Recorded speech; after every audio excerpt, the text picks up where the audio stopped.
اسلام ہمیں یہ سکھاتا ہے کہ حقیقی کامیابی مال و دولت کی کثرت میں نہیں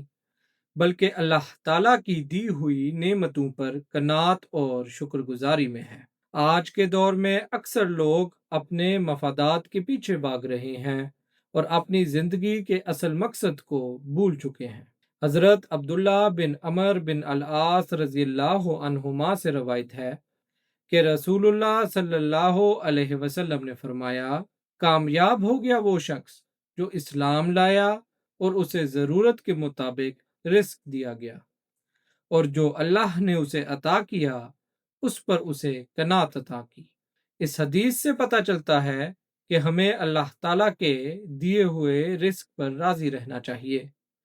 اور قناعت کو اپنی زندگی کا حصہ بنانا چاہیے، کیونکہ یہی حقیقی کامیابی کا راستہ ہے۔